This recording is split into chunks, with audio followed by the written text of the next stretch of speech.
Good morning. Welcome to our July meeting of the State Transportation Board. I'm glad you all are here on this rainy day. So to start off, I'm going to ask Mr. Lewis if he would do our invocation, and then we'll follow with the Pledge of Allegiance.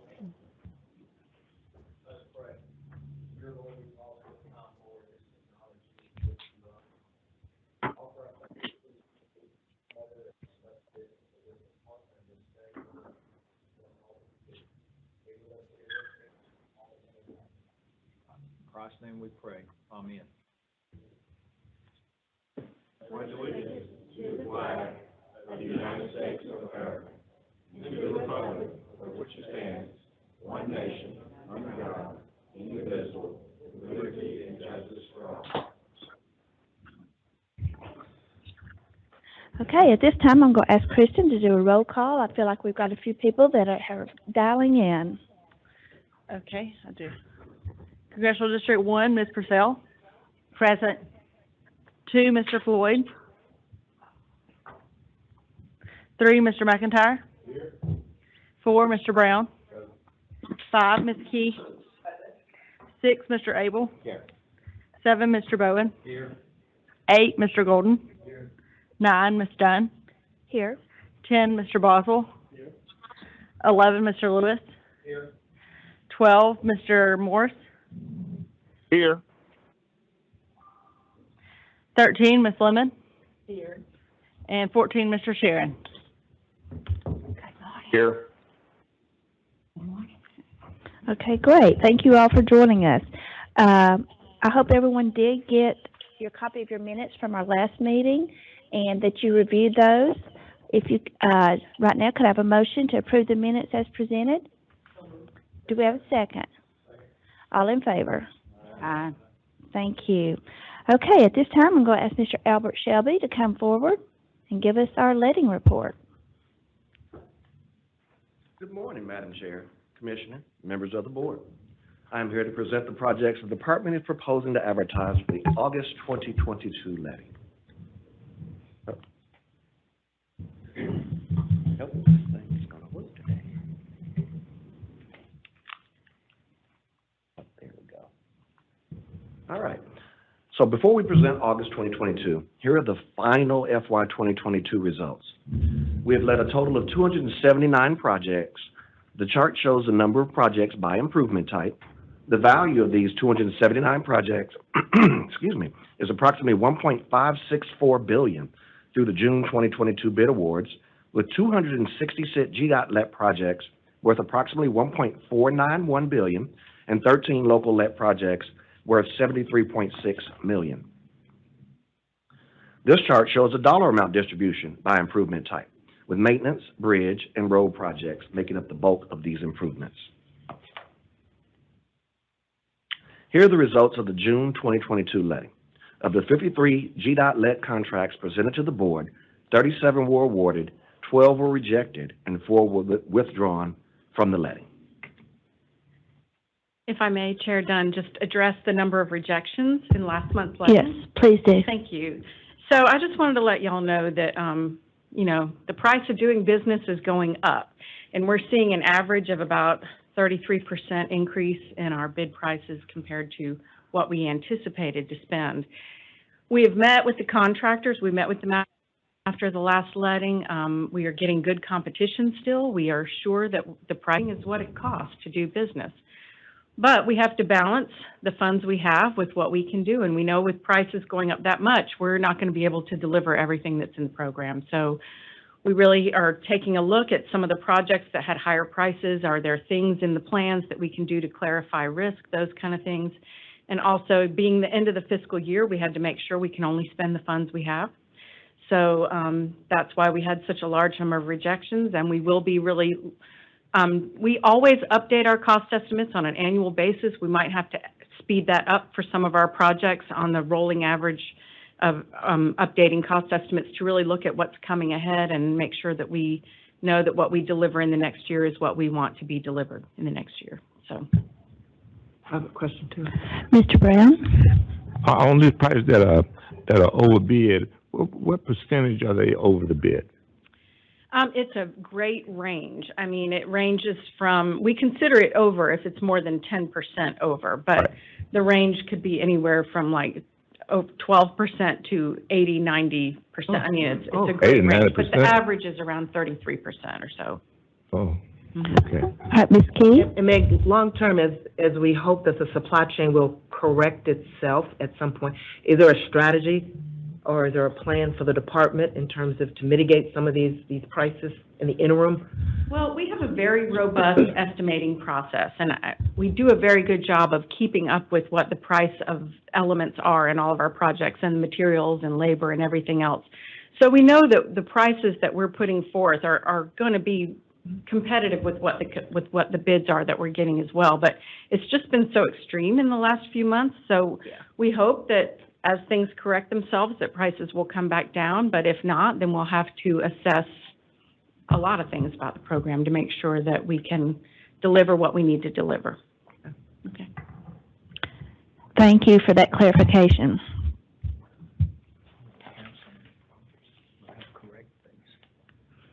So now I'm going to discuss the projects in the August 2022 levy.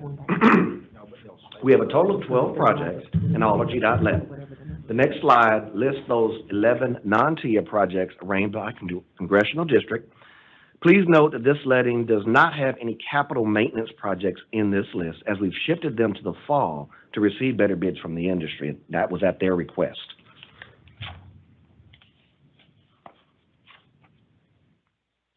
So you can see with this slide, we are letting a variety of projects throughout the state to address bridge capacity, enhancement, bridge maintenance, and safety issues. As you may have noticed with the previous slide, 4 of our projects are safety focused.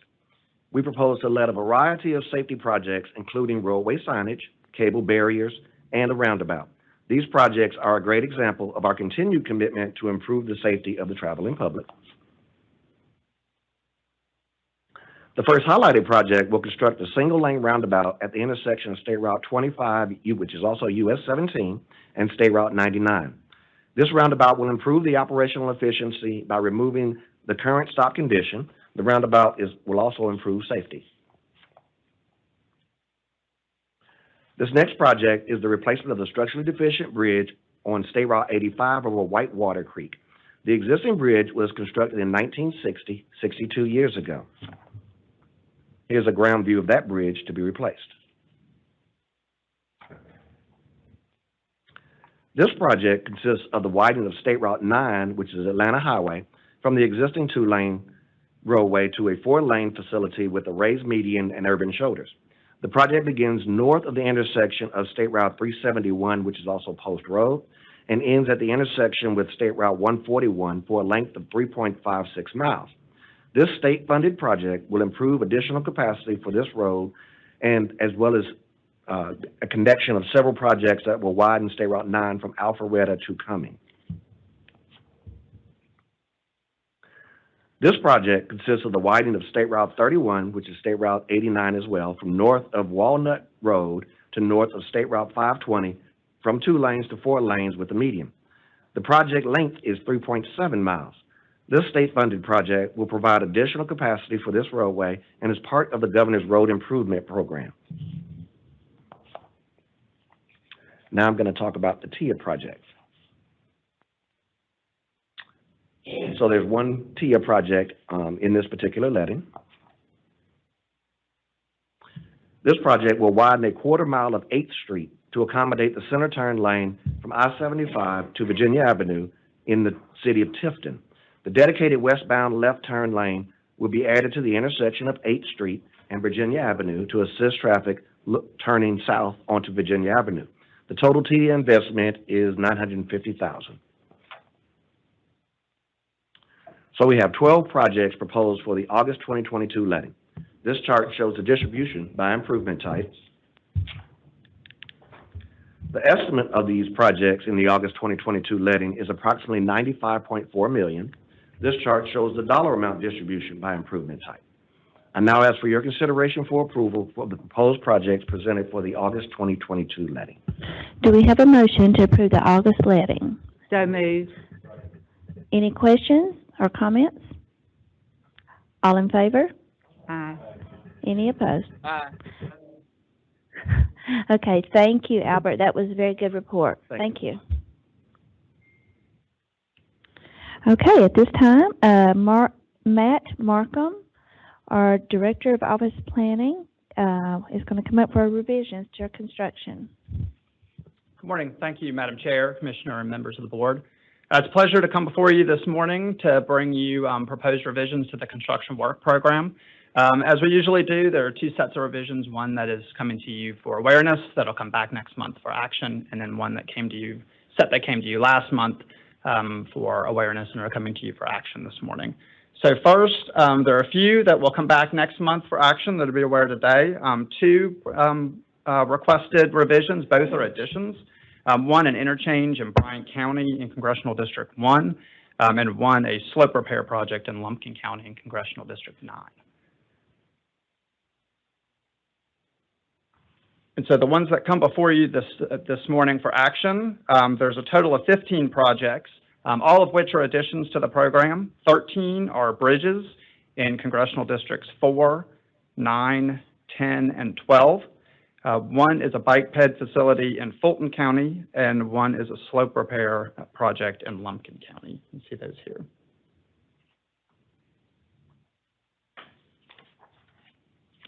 So if you have questions, I'll take those. Otherwise, I ask for your consideration of these additions to the work program.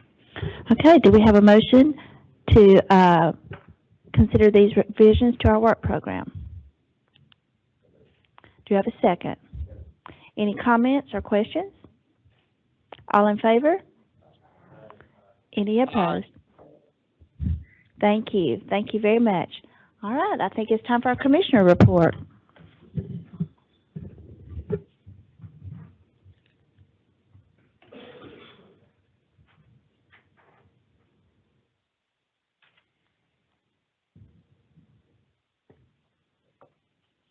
Good morning, Chairman.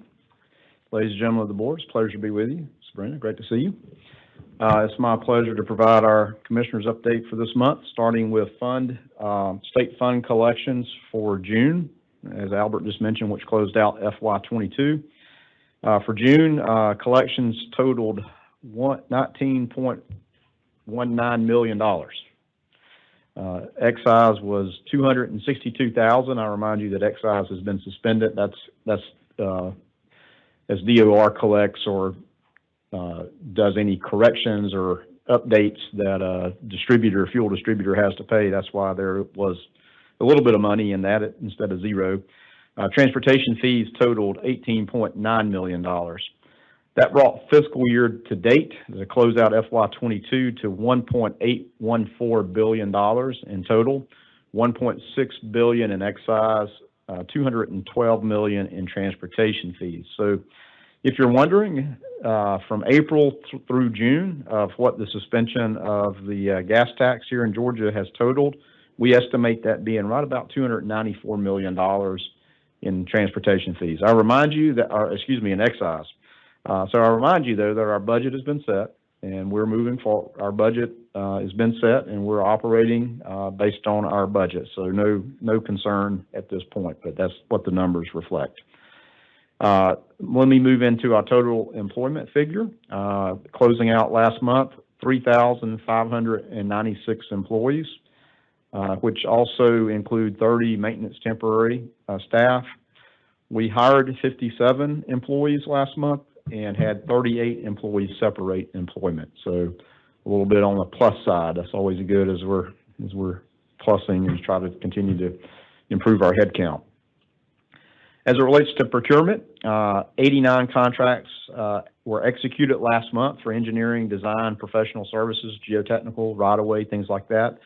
And we closed out the year. If you remember, Treasurer Young gave us a report 2 months ago now about procurement. We're going to close out the year with 1,750 contracts valued at $638.7 million. So over $500 million of contracting through our professional services and procurement teams over this past fiscal year. So a robust year once again in all the things that it takes to deliver projects that bring before you to be able to approve for bidding. So since we were together last time, we've had a couple of projects we wanted to highlight that's open to traffic. The first one of those is in Congressional District 2 down in Sumter County, which is GDOT District 3. The capital project being a local bridge replacement, is basically replacing the bridge and approaches on Talent Store Road over Muckalee Creek. The contractor was Southern Concrete Construction Company. It opened up to traffic June 3rd. It represents a $1.9 million state-funded bridge investment. So glad to have that bridge done.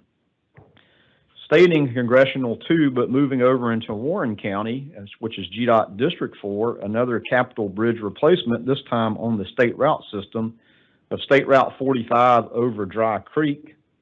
And I think they got the creek name wrong. I see water in that picture, so it doesn't look dry. But again, Southern Concrete Construction Company was the contractor.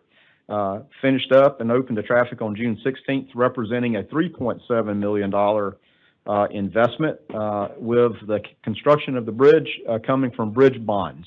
So we'll certainly appreciate the legislature for approving the bonds in the last year or so, and we're continuing to deploy those bonds to help with bridge replacements. Now let's move into Congressional District 3 over into Carroll County, which is GDOT District 6. Another capital project being a local bridge replacement on Ashbury Road over Trestle Creek. Contractor was Baldwin Paving Company. Opened just at the end of June, on June 27th, represents a $1.3 million investment. And this project was open to traffic ahead of schedule, which is always great. There's a picture of it. Moving up into Congressional District 9 in Hall and Jackson counties, which is GDOT District 1, a capital maintenance, again, state of good repair is our foundational investments that we make first and foremost. And it consisted of almost 14 miles of milling and plant mix resurfacing and shoulder rehabilitation on State Route 52, you can see on the map. Contractor was C.W. Matthews Contracting Company. Finished up and everybody had access to the new pavement on June 29th, representing about a $4 million investment in the capital maintenance program. So glad to have those, again, state of good repair projects underway. Now let me move into some updates and highlights. It is summer. That means conferences and meetings are going on all across the state, and many of those are the first time back since COVID. And so a lot of things are going on, so I thought it'd be good to update you on some of the ongoings around the state. Starting with the 2022 Georgia Municipal Association Annual Convention held down in Savannah. And very proud that we had Ann Purcell representing the 1st District in GDOT on the keynote panel discussion. You see Ann there with her co-speakers, including Senate Transportation Chair Frank Ginn, Senate House Transportation Chair Rick Jaspers, House Member and Transportation Committee Member Al Williams, Atlanta City Council Member Lillian Bakhtari, and others. And so had a great panel discussion where Ann updated all the things going on at GDOT. Not only did Ann participate, but we had Charity Belfort from our local maintenance improvement grant office be there. Had Kathy Zahul from the planning division virtually attend and present basically a DOT 101 to the GMA members to give an overview of how do you interact, how do you connect with GDOT, and which is a great opportunity, especially for first-time members of city councils or mayors to have that relationship and to build that. Plus, we have a LMIG booth, which is always popular. We have a big wheel, you spin it, and if you land on something, we give you a bunch of money away. I'm just kidding. That would be a very popular booth, but we do have an LMIG booth that Charity and some of her team man, including our I'm losing the thought of the group that helps train in LTAP. Sorry, our LTAP folks, Local Technical Assistant Program, which is a federally funded program that's a resource again to cities and counties for training and educational.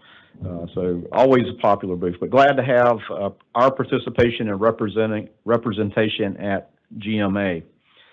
So moving along, again, lots going on. The Georgia Chamber hosted a Future of Freight conference just a few weeks ago. I was honored to participate along with Janine Miller, who gave a great presentation on the strategic planning process that's underway to develop our updated freight plan that is due toward the end of the year. And you will have an update. Janine and her team will provide an update of what that freight plan development looks like at an upcoming committee meeting. So you'll get a deeper dive into that. I was able to speak really about sort of what transportation has been sort of post-pandemic, if you can say that, but what's going on, sort of the, what are we seeing in traffic volumes? What are we seeing with pricing that we just talked about, and all the sort of the state of play as it is now in transportation. The program included presentations from the Georgia Ports Authority, Georgia Highway Contractors Association. We also had a Freight and Logistics Commission discussion with Senator Ginn, Senator Gooch, and State Representative Chair Rick Jaspers. Also an electric vehicle panel discussion, including Stuart Countess from Kia and Britton Smith from Bluebird, as well as Senator Gooch, talking about the impacts of electric vehicles. And then a good discussion with county officials on the impact and the use of T-SPLOST dollars from a local perspective, which obviously was a very popular conversation as well. So really good opportunity. We certainly appreciate the Georgia Chamber and the Transportation Alliance for their continued focus on freight investment. And as their motto is, can't wait for freight, as they talk about the criticality of how important it is that we make strategic investments and more investments in freight projects. Just last week, we had an opportunity, GDOT had an opportunity to participate at the American Road and Transportation Builders Association's annual P3 conference. Again, when we say annual, most of these annual events, they're back on for the first time in a couple of years. So, but really a great cross-section of construction industry, designers, insurance, surety companies, finance partners, who are all focused on the benefits and the challenges of delivering P3 projects. I remind you that GDOT's MMIP program is the largest in the nation currently. And so we have a lot of attention on Georgia and how we're doing things, and we continue to learn and evolve and perfect as we deliver these projects. Tim Matthews, our Express Lane Administrator, served on a panel to discuss risk and risk assessment and allocation in project delivery. I was able to be on a panel as well, talking about from a CEO point of view, my counterpart from Sean Wilson in the Louisiana DOT, who is also the president of AASHTO. He and I served on a panel, and I also was able to give a Georgia update, sort of what's going on here in Georgia, what to expect from a scheduling and timing and all the projects that we have ongoing, part of MMIP. It was great that David Mullering from Georgia Highway Contractors Association was in attendance as well. And the day before our P3 conference, he and Steve Gooch, Senator Gooch, were able to attend a funding discussion held by ARTBA as well. So very engaged, very, very good, robust discussion. And very importantly, too, Daryl Van Meter from the Office of Innovative Delivery, the head of that office, was nominated and approved to be on the ARTBA's P3 steering committee. So he's, again, serving at a very important role. So we have good representation and great involvement with the American Road and Transportation Builders Association. So it's been a busy month, as I said. I was very honored to participate in a virtual panel discussion hosted by the Alliance for Automotive Innovation. And it's yesterday when we were at the TMC and we talked about the connected signal technology that we're deploying and using. John Hibbard and his team in the Traffic Operations Center have been very engaged with the Alliance for Automotive Innovation. This is a new and different kind of partner, right? We don't generally and historically deal with OEMs and vehicle manufacturers. We build the infrastructure that they use. But in the connected world that we're living in, we have to figure out how to engage and work with different sectors to know what the emerging trends are and how do we relate to each other, how do we work together, how do we share data with each other. So this was really a great panel discussion that I was able to be on. It was called Connecting Cars, Realizing the Benefits of Vehicle to V to X. V to X means vehicles to everything. So one day, I guess your vehicle will talk to your refrigerator. When you go to the store, they'll tell you to get that gallon of milk that you forgot to put on your list. So, maybe one day.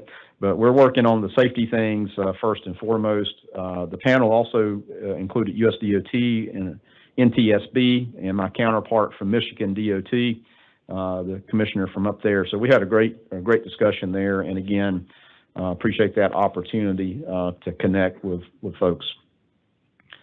Speaking sort of from the federal point of view, as it relates to IIJA, or the Bipartisan Infrastructure Law, we have the National Electric Vehicle Infrastructure Program, which is affectionately called NEVI, and it requires each state to submit a plan to Federal Highway for approval no later than August 1st, and then Federal Highway will review and approve by the end of September, no later than the 1st of October. This is underway. Planning is leading this effort of putting our Georgia's plan together. You will get a presentation next month of the contents of that plan and what it looks like. It is very prescriptive at this point of what's required to put into that plan. But one of the key components to put electric vehicle charging infrastructure out on the roadway as required in the NEVI program is that it has to be on an alternative fuel corridor approved by Federal Highway. So when you look at this map, this is the national map of alternative fuel corridors. I want you to note green is good. Green's always good. The little dash lines means that the corridors are ready. The greens are corridors. But I would like for you to look at Georgia as compared to our neighboring states, even to Florida below, of how much green we have that we've already had approved. So very important to think about how Georgia is leading now the automotive space in manufacturing. And just in automotive manufacturing here in Georgia, 186 companies, which represents about a $2.9 billion investment and supports over 10,000 jobs, almost 11,000 jobs here in the state. And that's the tier 1 suppliers, 2 suppliers, 3 suppliers. Just like Kia over in West Point, there's many suppliers that all in and around the area that serve Kia directly. As it relates to EVs, Georgia leads the Southeast in EV registrations at 4.4 EV registrations per 1,000 vehicles registered. So that's sort of the rate they do. And Georgia also has more EV charging outlets per capita than any other state in the Southeast. So as it thinks about EV, we're leading, and we're going to continue to lead with the announcement of Rivian, with having SK Battery and Innovation up in Commerce, Georgia now, and Hyundai's announcement just a couple of months ago. You can see how Georgia really is going to be a leader in EV deployment. Beside Bluebird school buses, I mentioned in the panel before this, already built, they're building electric school buses. So a lot to do and to be ready for this. But as I say, a key is to have the alternative fuel corridors understood so that you can ultimately use federal dollars to help install charging opportunities. So we had 2 corridors added and approved. This is the first one on US 441, comes off I-16 in Dublin, goes up the east part of the state up to Cornelia, Georgia. You can see the details there. It's 165 miles. We estimate there'll be 5 stations along that corridor, and there's some overlap too, is when you look at the 50-mile radius that you look at for coverage. And then the next corridor is on US 82, running from Brunswick over to Albany, 163 miles, again, about 5 stations, and there's some potential overlap. Obviously, a hurricane evacuation route, very important. As we think about electrification of vehicles, you have to think through things such as hurricane evacuations. I always like to say what happens when Florida evacuates. They buy all the gas in Valdosta first, and you're out of gas in Valdosta. And if you look on I-95, you come into the coast on I-95, they buy up the gas in the hotel rooms, right? And so we have to think about the future too. If there's an evacuation and there's an all EV world, your range from South Florida or South Orlando area gets you into south part of Georgia before you need a full charge. So those kind of things have to be deployed. I appreciate the planning office leading this, the division, Janine and her team leading, saying, let's be strategic about how do we put more and more alternative fuel corridors in play. So excited to have approval for both of these routes from Federal Highway. And like I said, you'll get a deeper dive on committee update, I believe next month. Yeah, next month. So stay tuned. You'll learn a lot more about NEVI. Speaking of electric vehicles, just wanted to inform you and remind you that there is a joint study committee on the electrification of transportation that has been formed. It came out of last year's legislative session. The House and Senate voted unanimously to establish this committee, which was under Senate Resolution 463 back then. And let me paraphrase a little bit of the resolution to get at the guts of what this committee's creation is about. The creation of the committee by the legislature recognizes the implementation of a statewide public charging infrastructure for electric vehicles is vital for Georgia to remain economically competitive, a leader in transportation and logistics, and the #1 state to do business. So that's sort of their approach. They want to look at how we develop our strategic plan, and really a strategic plan for the state for all the things, and being prepared for implementation of not only NEVI but continued private investment and the expansion of EVs. I don't think I got everybody here, but this is co-chaired by House Transportation Chair Rick Jaspers. The co-chair is State Senator Steve Gooch. Representative Don Parsons is on the committee, he actually chairs electric and utilities and regulated industries.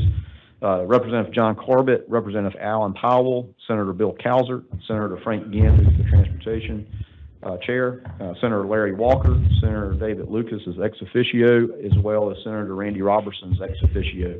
So they have an intention to meet 3 to 4 times before the end of this calendar year to be able to put a report together and report back to the General Assembly next year. So myself, as well as the Commissioner of Public Service Commission and Economic Development, are on there as well. So as well as legislative body. So we'll be engaged. Probably one of the first things we do is present the NEVI plan and provide a basis of understanding there to move forward. So really, really neat thing. So a lot going on in the electric vehicle space here at the department and throughout the end of this calendar year for sure. Mr. Lewis? Thank you. Commissioner, before you move on to the next topic, if I could ask a question related to this. Sure. I think there was some conversation and maybe even some legislation proposed as it relates to electrifying the electric vehicles that included power generation and all the regulatory issues that surround that. Do you know if that in any way has made any advancement, or if this study committee may be looking into that aspect of it as well? Yes, Mr. Lewis, you're spot on. This committee will continue to understand and evaluate those things in and around the regulated industry of energy. And so I think that will be probably one of the bigger focus areas. What's required federally is pretty straightforward. I mean, it's pretty straightforward what we have to do, but I think that will be probably the focus of that committee work. And if I understand right, that is a necessary component to make all what we hope to work out. Is that correct, or? I don't know if I can opine on that. Okay. Again, it's a little bit out of our wheelhouse in the energy and regulated industry area. We certainly will observe that and be very interested in how that moves forward, and we'll keep you abreast of that information as well as it goes forward. And as we get those dates, we'll make sure we get them to you if you'd like to attend any of those meetings. They haven't been scheduled yet, but probably would be of great interest, and would love your participation to be there. I was going to say lastly, but now I got a few more things. All right. So again, a great partnership with Federal Highway and the RAY. You all are familiar with the RAY on that section of I-85. We continue to innovate, and we really appreciate the RAY's partnership and to look at sustainability. We just talked about electric vehicles, and here we were talking about sustainability, where we partnered to do something that doesn't look very technologically advanced, right? We had an area that continued to erode and just have a hard time in that area. But I'll remind you that we spend millions and millions and millions of dollars mowing the grass every year. And so if there's a way to improve our vegetation management, get rid of erosion, obviously we don't want erosion, and have a really sustainable opportunity for our roadsides and roadways, in this case a slope, we certainly should do so. So this project is just sort of the latest phase of some research involving UGA as well. It's about 20,000 square feet located on the exit ramp at US 27 near the Troup County High School. And again, I've seen a lot of erosion in that area. So a new installation method is called terra seeding, and soil amendments are being investigated using two different types of seed mixtures. The seed mixtures feature native perennial grasses and flowers that don't have to be mowed on a frequent basis, and the mixes used in these test cases use native species, which may only require one annual mowing. So if we can go from 4 to 1, that would be a tremendous cost savings. Current roadside mixes use non-native turf grasses, and again, we mow them quite a bit and not enough, right? Especially when it rains every day. Can't keep up. So some of the additional research that's going on is exploring the use of biochar, and I believe that's what you see on the screen, and humic acid as soil amendments, which will greatly improve the soil quality, which helps plant growth, right? You got to fertilize. You fertilize your garden to make things grow, or your plants at home to make them grow. So trying to look at some opportunities to, again, from a sustainability point of view, to enhance the growth of native perennial grasses and flowers and the like. So certainly appreciate this. We'll keep you posted and see what pops up and see how it goes, and how it can really, how we could take this 20,000 square foot opportunity and maybe expand it further across the state. We've been busy here at GDOT. One of the most favorite things every year is what I call a friendly competition, but it looks pretty serious when it goes on, and that's our rodeo, which is really a great opportunity for our Georgia equipment operators. We call it the rodeo, but also training conference. We piggyback that on equipment training as well. We held this in Perry just recently. We had participants from all 7 districts participate in the training and competition that had skills in 6 competitive categories. GDOT District 5 was the overall champion, winning first place in 3 of the 6 categories. The participants who placed in the top 2 in each category will compete in the Southeastern Rodeo against other states later this year. So this is not only the Georgia thing. All the states have an equipment rodeo, and we compete in the Southeastern area. First and second place winners in each category. These are the categories: tractor, truck, and lowboy trailer. Cole Williams from District 1 was first place. Robert Wilfong Jr. came in second, and he's from District 3. In the tandem axle dump truck, Ray Harris from District 5 came in first. Thomas Howard came in second. Thomas is from District 4. In single axle dump truck, Brian Thomas from District 1 came in first place. Jerry Harper from District 5 came in second. Tractor with mower, Andy Pollard from District 3 came in first. Frankie Thurman from District 1 came in second. In backhoe, Denzel Thomas from District 5 won. Brandon Carter came in second, also from District 5. I think they got a lock on backhoe. Motor grader, Tony Clark from District 5 won. Greg Free from District 1 came in second. Again, it's a friendly competition among districts that they're pretty serious about. It's really a great time to come together as they brush up on their skills and practice alongside their peers, and really build solid working relationships from district to district as well. So that's always a great thing, and I always like to recognize them. Actually, we have a short video to show you from that. So they will roll the video and show you a little bit of what it looked like.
as you saw, you had the Director of Field Districts, Corbett Reynolds there, and Deputy Commissioner Brad Saxon there. I assure you they were not allowed to touch any of that equipment. So safety officer wouldn't allow that. But really great opportunity. I'm glad to highlight that.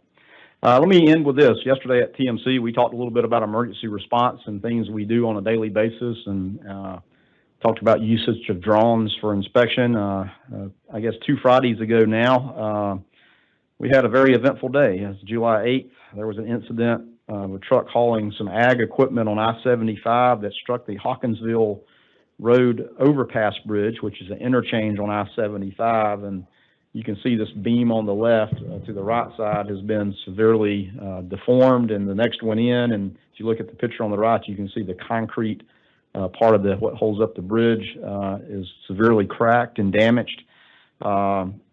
We had a CHAMP unit on scene almost immediately to assist law enforcement in shutting down I-75 because we had to do an evaluation to make sure it's safe even to drive under this bridge. Certainly shut down traffic over top on Hawkinsville Road.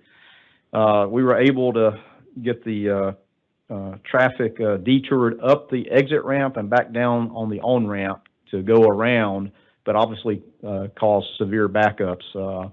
We're able to get bridge inspectors en route and on the way to this location, and actually used a drone as well, as we talked about yesterday, to do some inspection of this area as the bridge inspectors were looking at it.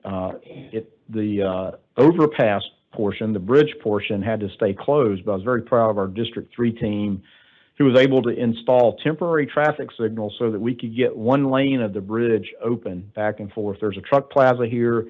The Dooley County Sheriff's Department's right, and the prison is just right down the road. So this is an important bridge to be able to get to both the north and southbound sides of I-75. So we have it operational in one lane, and we'll have to do an emergency contract to replace those beams, which I'll tell you, talking about supply chain, getting steel beams is not going to happen anytime soon. So we'll do this as fast as we can, but to get steel beams manufactured is a challenge at the moment. So that happened, and very proud of, again, by Sunday afternoon, they had one lane open back and forth, which meant they worked all weekend to make sure that we could at least get one lane across the bridge.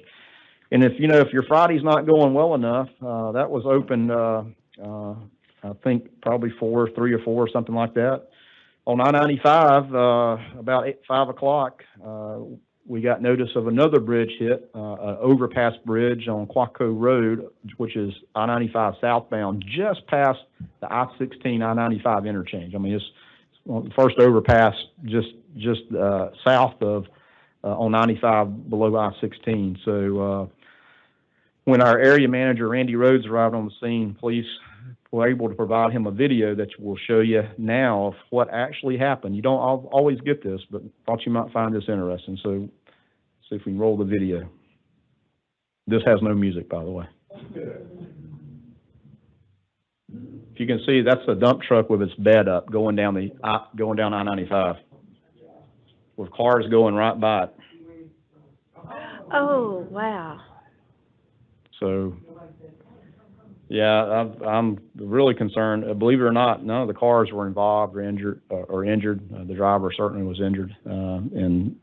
But again, we just sort of felt like we got our legs under us on I-75, and then we get this call.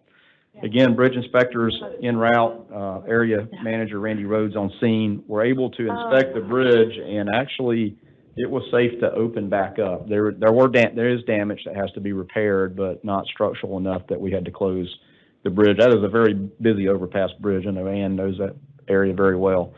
But I think Scott Chambers yesterday, our District 4 district engineer, concluded best when he said about maintenance and GDOT in general, whenever, whatever, and wherever GDOT will respond. And that Friday is a great example. That Friday and that weekend, our folks worked to make sure traffic could flow is a great example. So, Madam Chair, that concludes my report. I'm glad to answer any questions or comments. Yes, Ms. Lemon? Well, I just want to say thank you to whoever planned the GMA 101 that Kathy did. you and I have had conversations about that over the years, and I'm hoping that you guys will do something similar at ACCG and make it an annual event so that as new electeds are attending these workshops for education, they continue to get updated on the latest in transportation. Yeah, and thank you for your continued support of that, because that is like the first contact you can make usually for newly elected, and it's a great way to start out. Thank you. Mr. Roswell? And this refers back to Meg. Is there a way, and we may already become way again on the larger projects where we finance time payments and projects because the prices are so high now? Is there a way to finance it over time? And I know you might say, well, the prices may go up before they're coming down. But I didn't know if there was a way we could do that might benefit where we can get more projects bid. Yeah, that's a interesting thought. We'd have to explore. Don't know that there's a way to do that, because when you sign a contract, you need to have price certainty, and that's the challenge. And I'm going to go back to this. Albert said something that I don't think came out of his mouth right. The contractor certainly didn't ask for projects to be postponed. Right.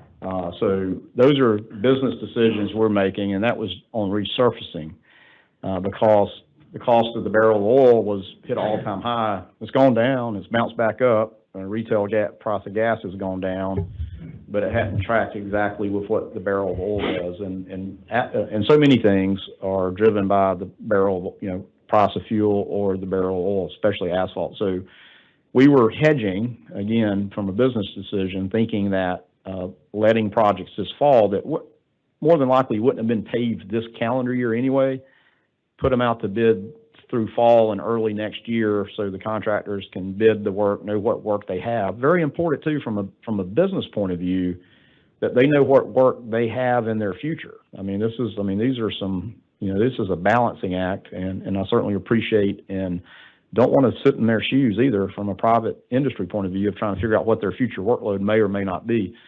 So we were strategic in that approach, that we were hedging that the barrel of oil may come down and asphalt cement prices may come down. They have trended down a little bit, not much. The other thing we have tried is, again, to Stacy, to your point of what other things can we do, is on resurfacing, typical resurfacing projects like I showed you on the Hall-Jackson County project would be a year or less in contract time because it doesn't take that long to pave, 14 miles. We didn't index the asphalt cement. We index on the bigger projects, the widening projects, the projects that are more than a year.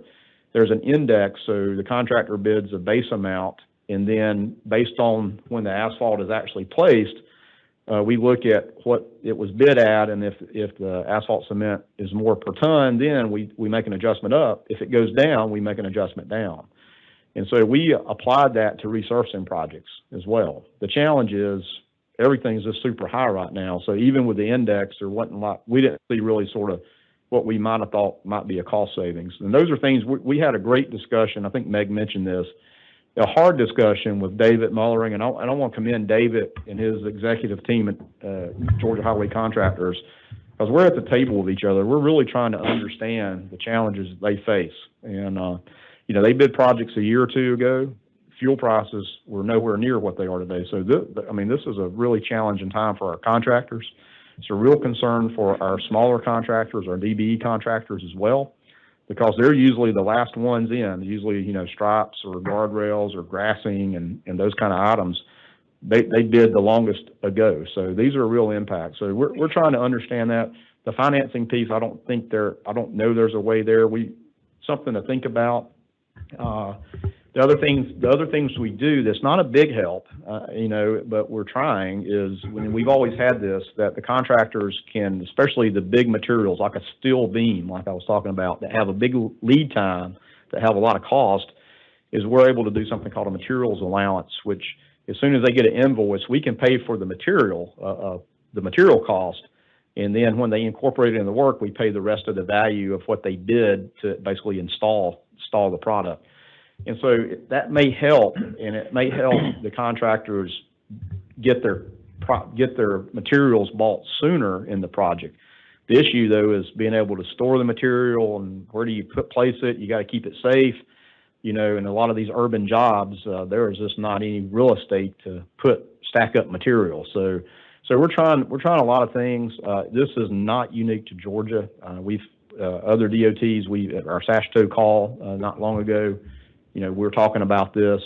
But some other indexes too, we're still thinking about and trying to see if those things work or not. It is certainly a challenging time, and you know, just want to keep this in front of you to really understand the challenge that that the contracting industry is facing, the challenge we face. At the end of the day, we only have so much budget capacity in each program that we talk about. So when you're seeing 33% on average increase, that means that if that's average, there's more. You know, there's ones above that. Bridges right now have been averaging about 145% over our estimates. Widening's about 50% more, and it's risk because of the time. You know, contractors can't get prices and quotes that are going to be good a year from now, maybe a month or two. So it's just very hard. So we're open to all suggestions. We're going to keep the dialogue going with GHCA. I will be over their board meeting next week, and I know Meg has another standing meeting. These are things we'll continue to work on. We're going to look at packaging of projects. We rejected a project 2 months ago that was a really big, long project that's going to go multiple years, probably 3-4 years. That's just too long. So we're going to look if we can chop that down into some smaller bite-sized pieces where contractors can manage risk better on pricing. And so instead of doing one big project, we may have to do it in 3 pieces. But those are some of the strategies and things that our team is working on and thinking on.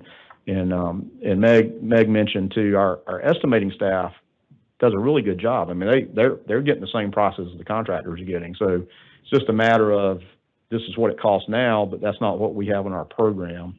And we'll have to make some hard decisions on prioritization too. And I'll say this, and I've said this at a few presentations publicly, and you know, again, is thank goodness for the bipartisan infrastructure law. It brought 22% increase in funding to Georgia in the first year. By the 5th year, it gets up to 30%. But as I just told you, this last month was 33% more. It's keeping our head at water level at this point. So the tragic part of that is due to the inflationary pressures, we're not going to see sort of the big gain we thought we were going to get out of bipartisan infrastructure law, but thank goodness it's there because it's keeping our head at water level at this point. So, and you know, the other thing is over long haul, I believe it's a cycle. There's cycles. Does it go back to where it was? Probably not, but you know, there's cycles in the economy, and this too shall pass in some regard, I believe. I just wished I knew when. Yeah. And if anybody can help me with that, I'll see you after the meeting. Thank you for that question. Yes. Russell, you mentioned, I think 89 contracts, professional services, $638.7 billion. I just ask that as we think about what we're doing, that we keep the DBE piece of it top of mind. I'm not sure if you're aware the governor announced a focus around supply diversity last week. Congratulations. That's awesome. So there's going to be a statewide focus and effort. So making sure we, you know, the DBE program is robust, and that we're funneling dollars and including those suppliers in that food chain. It's going to be critical. Indeed, and I don't report on that. That's something I could add is there is DBE participation in all these are managed. There was 1,750 for 638 million. Though, let me correct you there. So that would have been a robust 89 contracts. Okay, Mr. Lewis. Commissioner, with respect to TIA projects, is what we're having to do, is it having any impact or effect as it relates to the TIA projects? I know there's some unique funding for those projects. Same challenges, and Kenneth Franks and his team does a really good job of getting quarterly updates from the economist on what sales tax projections are going to be. As you recall, in the TIA 1, we came out of the gate behind. We never sort of recovered. Kenneth has managed delivering those projects, he and the team and his predecessors, in really staying focused on scope, that, you know, you get the minimum project for the dollars that are available in managing those budgets. But the same pressures, cost and everything exist. It's just the management of trying to manage the program and keeping up with the income of what the sales tax revenues are, which recently in the TIA regions have been fantastic. We started in Southern, look at Tim, with Southern Georgia, started really well. They're doing fantastic. In fact, they are much better than the first round of the TIA, the 3 regions that passed. But Kenneth's got a path to victory that all these will deliver every project within the budgets that were allotted in the sales tax dollar amount. But it's the same pressure, and it's just a lot of management. Same kind of concepts as well as we talked about how do we advance these projects in these challenging times. Any other questions or comments? I would like to say a thank you to our commissioner and the staff that helped prepare and give us such a wonderful tour of the Traffic Management Center yesterday, along with GMA and the Homeland Security. It was very impressive, and I really appreciate the investment that GDOT has made into software and young people who are trained on it. And I think it affects our day-to-day lives so much, but we appear to be very prepared in case of emergency. And that was a comfort to me, but it was also so impressive. I would just wish everyone in the state knew what went on behind those closed doors. But thank you for that meaningful tour yesterday. So do we have anything else for the commissioner? Okay, thank you for that report. Okay, at this time, we'll do our board committee reports. The first will be Ann Purcell for intermodal. Thank you, Madam Chairman. The Intermodal Committee convened July the 20th at 3:12 p.m. Board members present was myself, Key, Brown, Abel, Floyd, Dunn, Bowen, Golden, Boswell, Lewis, Morris, and Sharon. Our first order of business, Joanna Campbell, our Assistant Division Director Intermodal, gave us an update of GDOT's freight rail program. The presentation showed the different types of freight rail, the elements of the Georgia rail system, and the functions served by different types of railroads, Class 1 and short lines. The presentation highlighted the role of short line freight railroads and the value of the GDOT-owned lines to the rural and the local economy that they served. Finally, it provided an overview of state and federal investments in the GDOT-owned short lines since 2017. Committee action, there was none, and there being no further business, the meeting was adjourned at 3:28 p.m., and this concludes my report. Thank you. Mr. Lewis, our Program Delivery Committee. Program Delivery Committee convened on July 20th at 3:29 p.m. Members present included myself, Lemon, Boswell, Purcell, Brown, Abel, Morris, Dunn, Floyd, Key, Bowen, Golden, and Sharon. First order of business, Chris Rudd, State Design Policy Engineer, provided an overview of the complete streets policy of the department. The presentation included information on the types of projects that are subject to the policy, as well as how, when accommodations for pedestrians, bicyclists, and transit users are incorporated into a project. No actions were taken during this committee. There being no further business, adjourn the meeting at 3:51 p.m., and that concludes my report. Thank you. At this time, I'll give the report for the Committee of the Whole. We convened on July the 20th at 3:52. Board members present included myself, Abel, Brown, Purcell, Floyd, Key, Bowen, Golden, Boswell, Lewis, Morris, Lemon, and Sharon. Our first order of business included Scott Chambers, our District 4 engineer, and he presented accomplishments for the district in FY22 with a report on each office's notable successes. He also looked ahead into FY23 and explained everything that D4 looks to achieve. No actions were taken during this committee, and with no further business, I adjourn the meeting at 4:08. This concludes my report. Okay, at this time, do we have any new business? Okay, hearing none, we are adjourned until next month. So thank you for being here.